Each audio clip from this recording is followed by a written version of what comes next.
Okay, so ito naman ang ating pagtuunan ng pansin, ellipse sa kasama sa mga conic section. Okay. So we have 4 problems dito, pero yung number 1 ay okay na. Nasagutan na yung number 1. So ang number 1, ang center niya ay 0, 0. Ang foci niya ay 12, 0, negative 12, 0.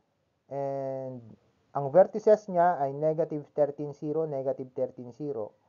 And co-vertices is 0, negative 5, and 0, 5. Okay, so ito yung mga B, ito yung A.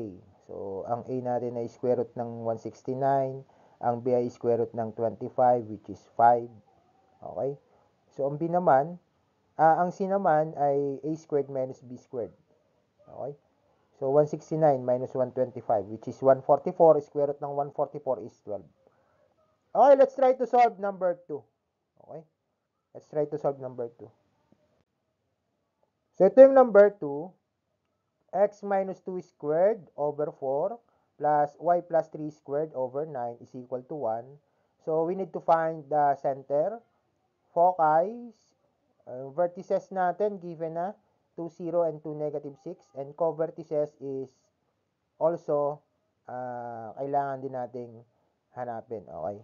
So, let's start.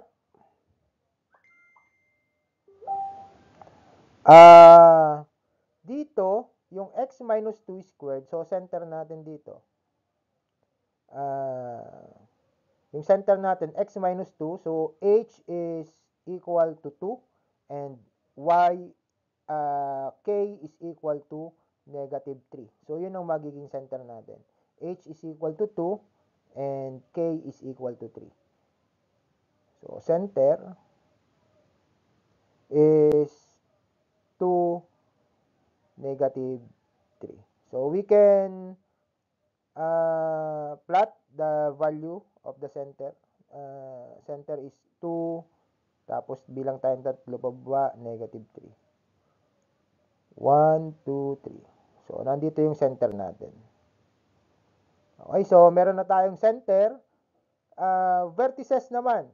So, alamin natin yung vertices. So, A is equal to, A squared is equal to 9. So, kung alin yung mas malaki, yun lagi ang ating A. Ano? So, therefore, A is equal to 3. And B is equal to 4. B squared is equal to 4. Therefore, B is equal to 2. Okay, so ito yung ating mga semi-major at saka semi-minor axis. Okay? Semi-major at semi-minor axis. So, pag itinimes na natin dyan, major axis to, ito naman ay, pag pinag-times to natin, magiging minor axis. So, major axis, minor axis. Multiply lang natin ng 2. Okay, so pwede na natin itong i-plot. Paano mag-plot nitong mga to? So, lagay natin So, major axis natin, nasa Y, nasa Y. Kasi yung major axis natin, 9, ay nandun sa Y. So, nasa Y yung major axis. So, bilang tayo ng 3, pataas at pababa. Okay? 1, 2, 3. Tapos 3 pababa. 1, 2, 3. Okay? So, ito na yung ating mga points. Tapos, pakaliwa at pakanan naman, bilang tayo ng tigdalwa. 1, 2, 1, 2. So, ito na yung ating magiging ellipse. So, pwede na natin siyang i-drawing.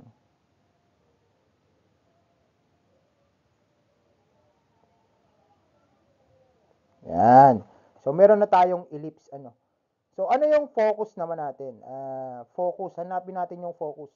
So, given A and B, we can solve for C, which is, kailangan natin para makuha yung focus. C is equal to square root ni A squared minus B squared.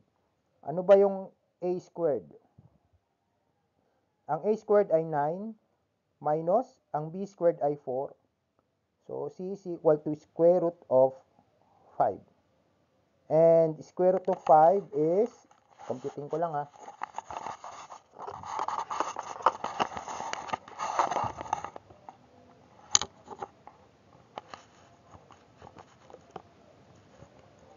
2.24. Okay? So, 2.24 si C. In decimal point, 2.24. So, bilang tayo ng 2.24 from the center.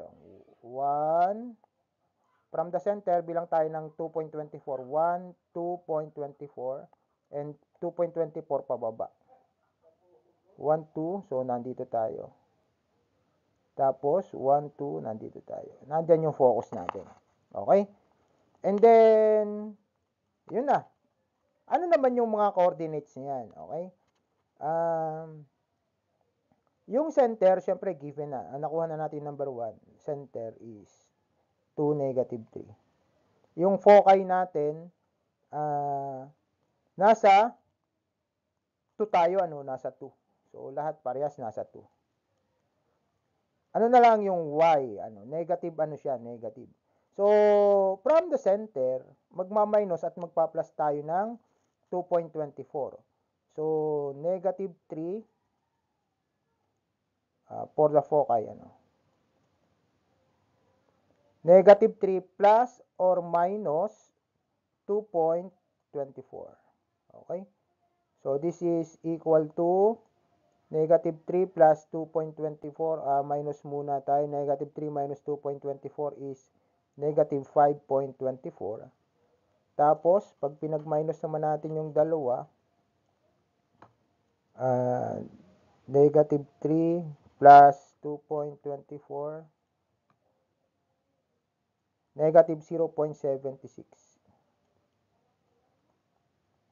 So, we have two coordinates, negative 0.76 at saka 2, negative 5.24. So, ito yung mga points na yan. Ano, baguhin ko yung kulay. Ito yung point na 2, negative 0.76. Ito naman yung point na 2, negative 5.24. Okay? Ito yung center natin, which is 2, negative 3. Yung vertices natin, ito given na natin. Alam na natin, 2, 0 ay ito. Ito namang ilalim ay 2, negative 6. Okay. Ito naman, ano yung mga coordinate nitong mga tong co-vertices natin? So, this is 2, 3, 4. 4, tapos, negative 3. 1, 2, 3. 4, negative 3. Tapos, ito ay 0, negative 3. Okay, 0. Nasa origin tayo, 0. Papunta sa 1, 2, 3, negative 3. Okay, so we have co-vertices of 0, negative 3, and 4, negative 3. Okay? Solve na natin to. Okay, so next slide tayo. Okay, so this is our next slide. So, given 9x squared plus 25y squared minus 54x minus 50y minus 119 is equal to 0. So, naka-general equation tayo, ano? Naka-general equation. So, kailangan natin siyang i-transform into standard para makuha natin yung A tsaka B. So, 9x squared minus 54x. Lagyan natin ng open and close parenthesis plus 25y squared minus 50y open and close parenthesis equal to negative 119, ilalipat natin sa kabila, magiging positive 119. Okay, so therefore, 9, ilabas natin sa 9, 9x squared. So, ano yung factor ng 54 at saka 9? It should be 6x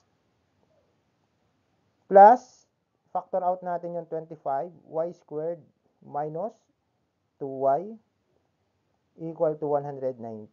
So, by completing the square, x squared minus 6x, 6 divided by 2 is 3, squared, ay di magiging plus 9. So, 9 times 9 is 81, so plus 81 tayo. Tapos, 2 divided by 1 is 1 squared, ay di 1 pa rin, so plus 25. plus 25. But 21. 25. Okay. So, ilagay na natin si square niya. 9 times x minus 3 squared plus 25 times y minus 1 squared is equal to 119 plus 81 is 200. So, 225. Okay. So, divide natin both sides by 200. 1 ng 225. Para maging 1 ito. Lagi dapat ginagawang 1. Ano? So, 225. 9 divided by 225, ilan?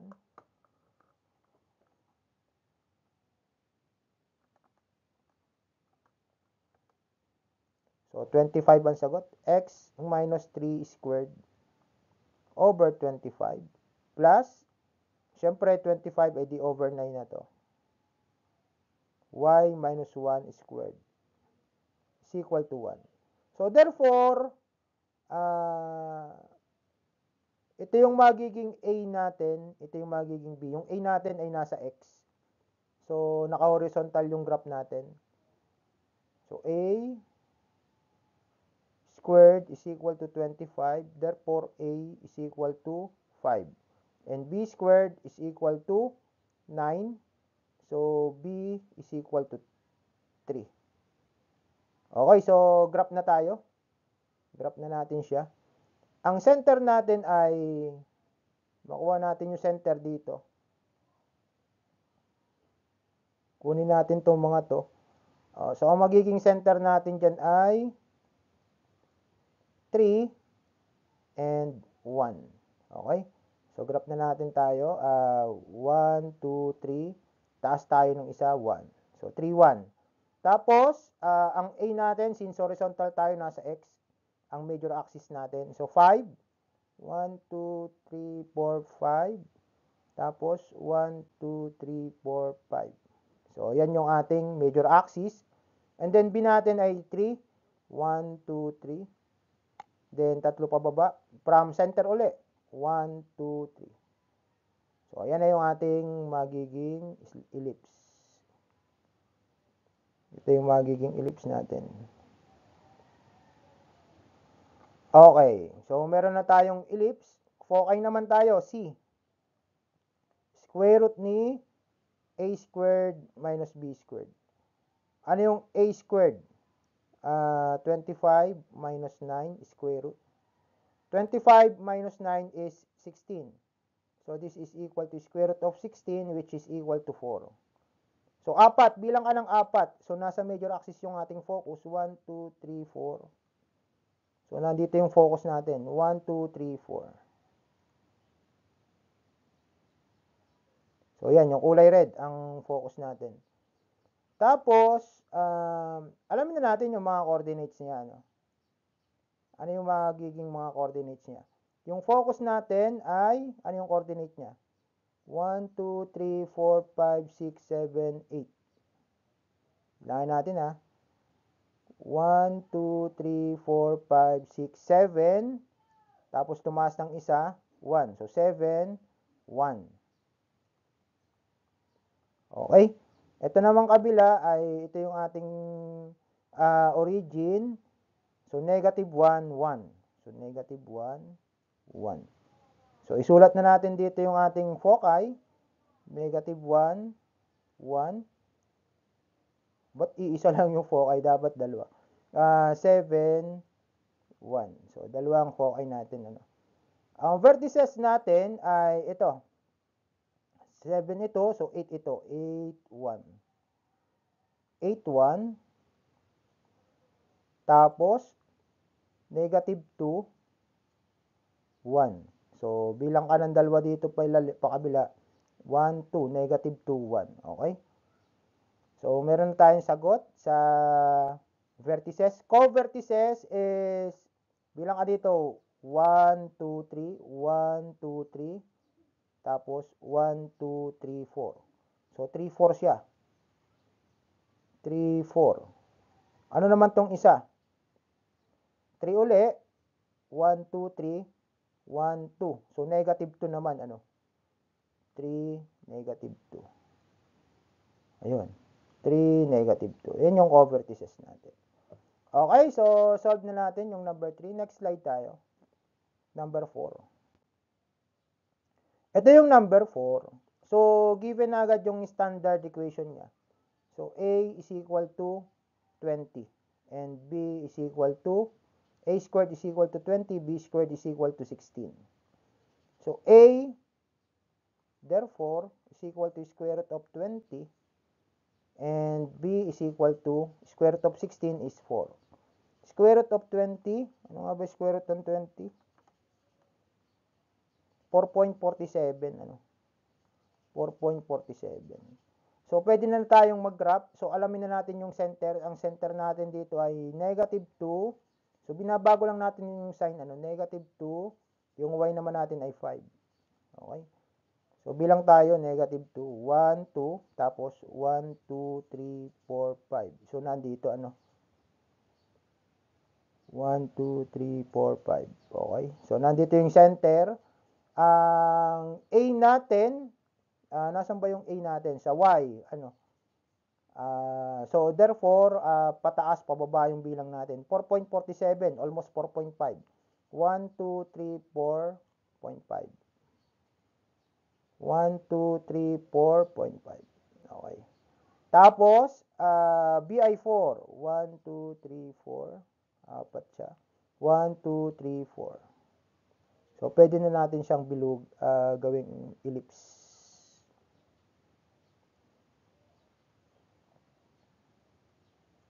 Okay. So, meron na tayong elliptical shape. So, alamin na natin yung center. Center nga daw natin ay negative 2, 5. Meron tayong sagot sa number 9.